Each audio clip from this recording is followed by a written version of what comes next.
Poser et calculer des additions avec retenue.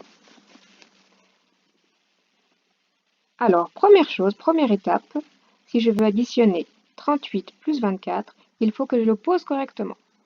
J'additionne ensuite d'abord les unités. 8 plus 4 égale 12. 12 unités, c'est une dizaine et 2 unités. J'écris le 2 dans la colonne des unités et j'écris une dizaine en retenue dans la colonne des dizaines. J'additionne toutes les dizaines, 3 plus 2, et on n'oublie pas la retenue, plus 1, ça fait 6, et j'écris 6 dizaines.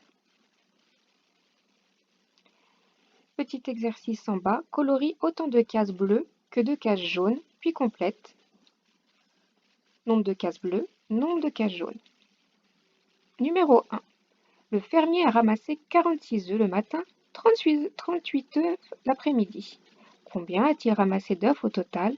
Complète le tableau et calcule. Écris la réponse. Donc on marque notre nombre d'unités pour la première partie, notre nombre de dizaines pour la première partie, puis le nombre d'unités et de dizaines pour la seconde partie. Et ensuite, on suit la méthode qu'on vient d'expliquer en additionnant d'abord la colonne des unités et ensuite la colonne des dizaines. Pose et effectue les additions. Alors, on vous donne un modèle, 25 plus 38. À vous, cette fois-ci, de les écrire au bon endroit, de les poser et d'écrire le résultat.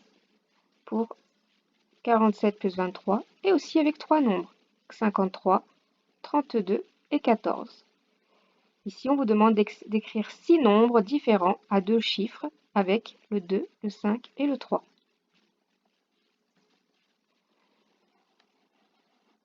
Ensuite, écris la somme des cubes de chaque collection. Calcule la somme des deux nombres trouvés.